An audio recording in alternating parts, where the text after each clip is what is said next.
አንደኛ ዙር ሁለተኛ ዙር እያለ የሚቆምበት ምክንያት የለም ለሴቶች ሲሆን ማለት ነው። እና ለምንድን ነው ብላችሁ አስባችሁ አታውቁም? ይኸውላችሁ ወንዶች በዙር ነው አይደል ግንኙነት ሲያደርጉ አንደኛ ዙር ሁለተኛ ዙር ሶስተኛ ዙር እያሉ ይቀጥላሉ፣ በየመሃሉ ያቆማሉ። ሴቶች ግን እንደዛ አይደለም። ዙር የለም። ለምን ይመስላችኋል? ማለት ኮንቲኒየስሊ ስቲሙሌት መሆን ይችላሉ። ማለት አሁን ጨረሱ ማለት ረኩ ማለት አቆምን ማለት አይደለም። ከዛ ይቀጥላል ነው። አሁንም በዛው ሰዓት እንኳን መጀመር ችሎታ ኖራቸው ወንዶች ስቲሙሌት ማድረግ ቢችሉና በዛው ሰዓት ቢጀምሩ የሴቶቹ እየቀጠለ ሄዳል ነው። ይሄ አንደኛ ዙር ሁለተኛ ዙር እያለ የሚቆምበት ምክንያት የለም ለሴቶች ሲሆን ማለት ነው። እና ምንድን ነው ብላችሁ አስባችሁ አታውቁም? ወንዶች ግን ለምሳሌ ግንኙነት አንደኛውን ዙር ከጨረሱ በኋላ ሙሉ በሙሉ ይደብራቸዋል፣ መተኛት ነው የሚፈልጉት።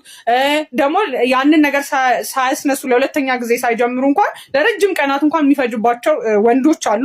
ወዲያውም ደግሞ እሱ እንደ እድሜ ይወሰናል። ወጣት ከሆኑ 20ና እዚህ 20ዎቹ ቲኔጀርስ ከሆኑ በጣም በፍጥነት ከ2 እስከ 5 ደቂቃ ይፈጅባቸዋል ወንዶች። እድሜ በሄደ ቁጥር ግን ይሄ ሪፍራክቶሪ ፔሪድ የምንለው ሳይን ቀጣዩ ለሁለተኛ ዙር ዝግጁ ሳይሆን ረጅም ሰዓት የመቆየት ነገር አለ ማለት ነው። ሴቶች ግን ሲሆን እንደዛ አይደለም። ባይዘ ኮንቲኒየስሊ አሁን ኦርጋዝሙ አሁን ከረካሽ በኋላ ቀጣይ ወዲያውኑ በዛው ደቂቃ ላይ እንኳን ብትጀምር የመርካቷ እንትን ኮንሲስተንትሊ ይቀጥላል ማለት ነው። ይሄ ለምን ይመስላችኋል? እና ወንዶች ዶፓሚናቸው በጣም ሃይ አንዴ በጣም ከወጣ በኋላ ፕሮላክቲን የሚባል ደግሞ የዶፓሚን አንቲ ዶፓሚን የሆነ ሆርሞን አለ የሚለቀቅ ማለት ነው። እና ልክ እሱ ሲለቀቅ በሃይ አማውንት ነው የሚለቀቀው እና ዶፓሚኑ ሙሉ በሙሉ ከሰውነታቸው ውስጥ ባዶ ያደርገዋል። በዛኔ ወንዶቹ በጣም ባዶነት ይሰማቸዋል። ዝምታ ብቻ ነው የሚፈልጉት፣ መተኛት ነው የሚፈልጉት። ኢቭን ሴቷን ራሱ ማናገር አይፈልጉም በዛ ሰዓት።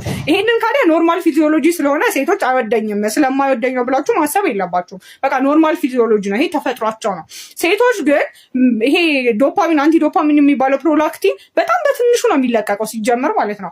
ያንን መጀመሪያ ላይ ወጥቶ የነበረውን ዶፓሚን ያንን ፍላጎት የግንኙነት ፍላጎቱን እንዲመጣላት አድርጎ የነበረውን ዶፓሚን ሙሉ በሙሉ አያጠፋው። ስለዚህ ዝም ብላ መቀጠል ትችላለች ነው ሴቷ። አንደኛ ዙር ሁለተኛ ዙር እያለች እንትን ችግር የለባትም፣ ዝም ብላ መቀጠል ትችላለች። ካዲያ ምክንያቱ ይሄ ፕሮላክቲኑ ነው። ሴቷ ጋር ሲሆን በጣም በትንሹ ነው የሚመነጨው፣ ወንዱ ጋር ሲሆን ደግሞ ሙሉ በሙሉ ዶፓሚኑን ያጠፋዋል።